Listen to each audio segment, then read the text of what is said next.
嗨嗨嗨嗨，鬼人亭啊！今日想同大家講下2026年嘅清明節禁忌。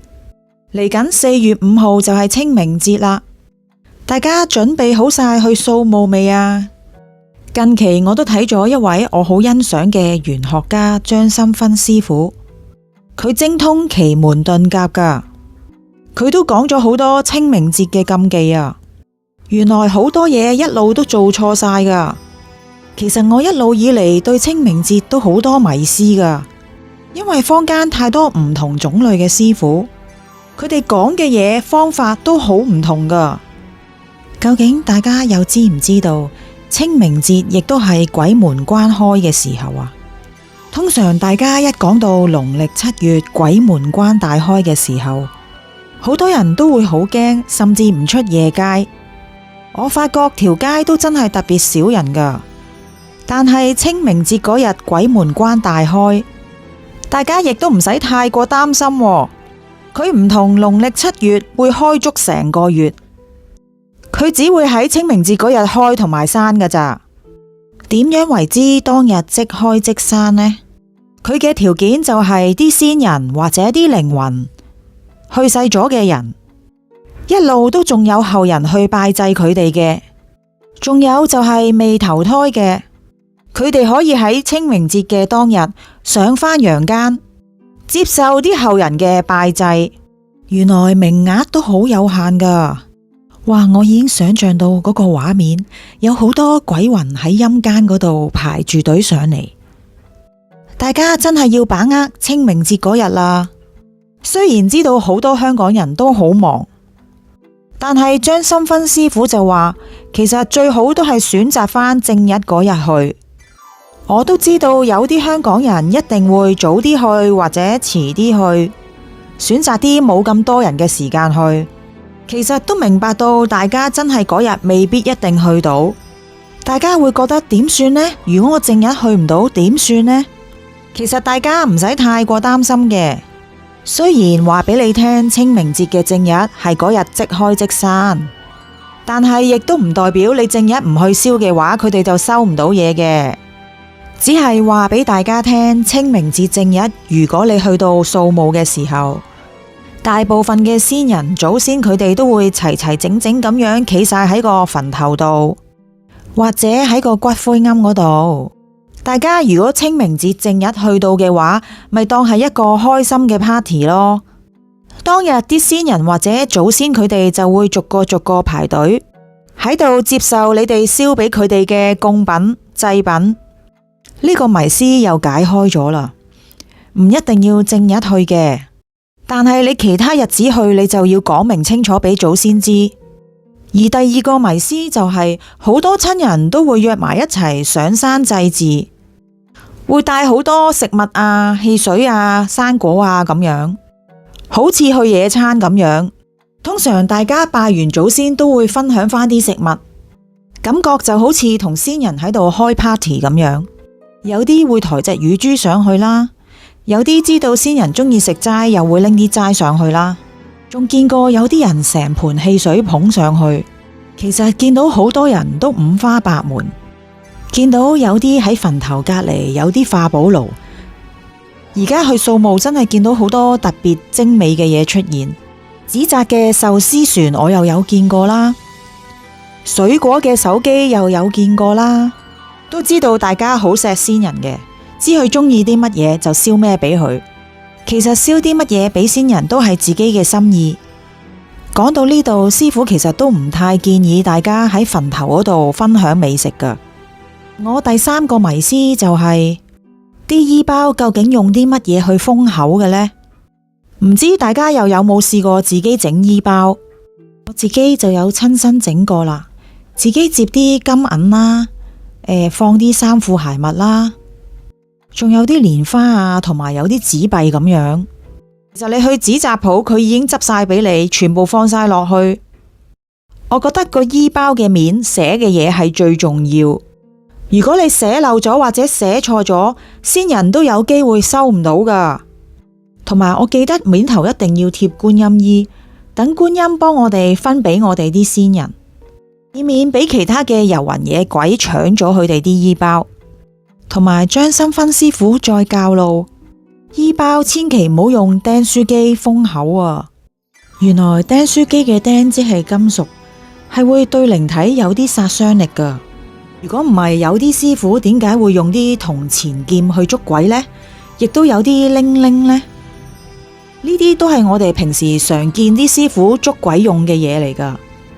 好多師傅嘅祭壇度都放咗好多金屬嘅嘢。記得張心芬師傅都有教過大家用啲銅鉸剪、銅風鈴去化煞噶。大家記住啦，衣包千祈唔好再用釘書機釘啊，最好用膠水。另一個迷思就係衣包上面究竟要寫啲乜嘢呢？張心芬師傅教路，寫先人嘅名字、出生年月日，如果知道時間嘅會寫埋。如果大家仲記得先人係咩日子咩時間去世嘅，就最好寫埋喺衣包上面。記得千祈唔好寫錯字啊！就算你查咗去再寫過，都有機會收唔到噶。接住要小心寫嘅就係佢陽居嘅地址，因為都知道有啲先人可能會喺醫院或者老人院走噶嘛。千祈唔好寫嗰啲啊！記得要寫佢生前最後住過嘅地方。而我哋陽人嘅名其實唔使一定要寫晒上去嘅，例如你姓李嘅，你咪寫返李澤嘅兒孫，同埋你哋喺邊一日燒衣包俾佢，要清楚寫返當日嘅日子，新曆寫返新曆，舊曆寫返舊曆。好啦，教完大家整衣包之後，而另一個迷思就係你裝完香拜完個衣包之後點算好呢？因為你有時裝香山墳嗰個位同你燒衣包嗰個位係好遠距離噶嘛，同埋如果你去啲公用嘅化寶爐，個個都掉啲衣包落去，點知邊個燒俾你嘅先人呢？大家可以喺墳頭或者骨灰龕位嗰度裝完香，將啲香灰燉落個衣包度。你有10個衣包嘅就燉10個衣包，每個衣包都沾少少你拜過嘅香灰。但係大家燉香灰都有技巧噶，千祈唔好整到個衣包着火，咁樣就大吉利是噶啦。而另一樣迷思就係，如果去山墳嗰度祭祖，見到前後土都一定要裝支香。其實佢哋都係等同呢度嘅土地公，佢哋會幫你照顧住你哋嘅先人。接住嘅就係，如果10歲樓下嘅小朋友，其實盡量都唔好帶佢去掃墓。因為啲師傅解釋，其實10歲以下嘅小朋友，佢嘅魂頭仲未黐得實佢嘅身體噶，好容易去完會出事噶。原來點香都有嘢要注意噶，通常都會有其中一位長輩點着晒啲香，跟住分俾後輩。原來嗰位長輩唔一定要係輩份最高嗰個嚟嘅，其實最尊重先人都真係一個人揸住晒咁大紮香，逐個分配。而跟住落嚟派香同裝香呢，就要論資排輩啦。如果你哋屋企有3房人，大家姐、二家姐、三家姐嘅話，就首先由大家姐、大姐夫同埋佢嘅仔女裝香，接住就係二家姐、二姐夫同埋佢啲仔女，一路咁樣排落去。千祈唔好全部都係大人裝先，跟住小朋友裝後，呢個係錯嘅做法。總之要由長輩最高嘅輩份一路排落去，所以最先前點嗰紮香嘅人，一定要好清楚家族入邊嘅排位。最大嗰一房人嘅香要插喺香爐嘅最中間，接住其他房人就插喺左右。而較早前講到點解唔好喺墳頭度食嘢呢？因為都講咗喺度開 party 啦。唔係淨係你哋啲先人喺度噶嘛，隔籬左右嘅先人都有，跟住附近有好多人喺度燒衣包，好多灰塵，所以就叫大家盡量都唔好喺嗰度食嘢。其實如果大家真係想拎啲食物返屋企，覺得好浪費嘅話，可以揾家族其中一個成員裝一炷香，同祖先講，我哋切供啦，呢度所有嘅祭祀食品我哋會拎返屋企食。跟住再請先人俾我哋帶返屋企，就揸住嗰炷香喺食物上邊兜一個圈，住嗰啲香就裝返落香爐嗰度。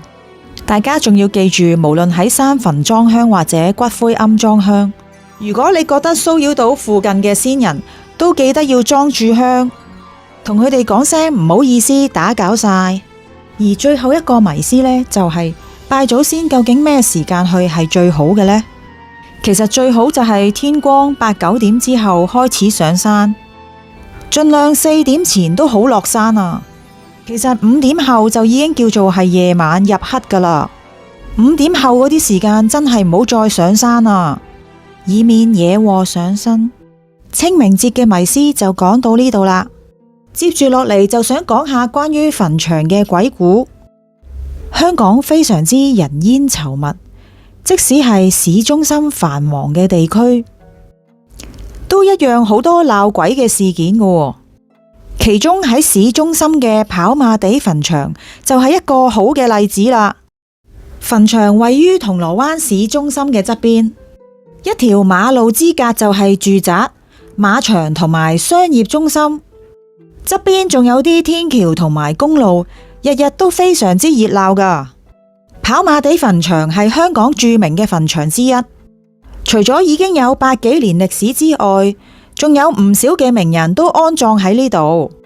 名人包括河東爵士、影星林黛，仲有多位前天主教香港教區主教胡振中樞機同埋徐成斌主教等等。墳場門口兩側仲有對聯啊，寫住今夕吾軀歸故土，他朝君土也相同。呢對聯都成為好多遊客嘅打卡熱點啊！跟住落嚟呢個鬼故就發生喺一個叫做阿玲嘅親身經歷。佢自小就住喺港島區，中學開始每日搭巴士去到銅鑼灣返學，巴士必定經過跑馬地墳場外面嗰個天橋。中二嘅某一日早上，佢如常咁樣搭巴士。當日佢仲記得係朝頭早嘅6點半。巴士啱啱經過墳場外面，佢一直習慣都係望住個窗，見到墳場嘅全景。佢突然間望到墳場嘅中間有一個着住白色連身裙、外形好似女性、長頭髮嘅人企咗喺嗰度啊！巴士轉眼就駛過咗，佢就懷疑自己係咪眼花，下隻眼冇為意咁就過咗啦。幾年之後，阿玲正準備考會考，有一日嘅夜晚，佢又再次搭巴士經過跑馬地墳場，佢又再次見到呢個白衣嘅女仔。佢今次竟然擰個頭向住佢，頭髮仲撥開咗，見到半邊面啊！但係好快架巴士就駛走咗。阿玲都係覺得肯定係自己時運低啫。佢之後唯有搭巴士，盡量都唔好經過呢個墳場，或者唔好再望過去啦。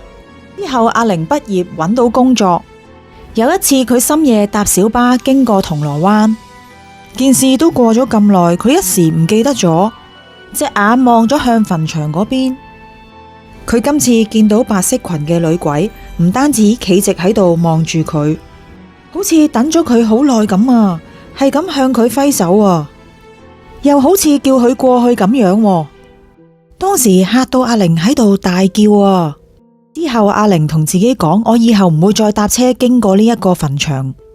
佢之後亦都為咗唔想再見到呢一隻女鬼，佢搬嚟咗呢個港島區啊。今日我就分享到呢度啦。大家想支持我嘅就記得訂閱我嘅頻道 ，share 俾朋友，同埋喺條片下面讚好啦。拜拜。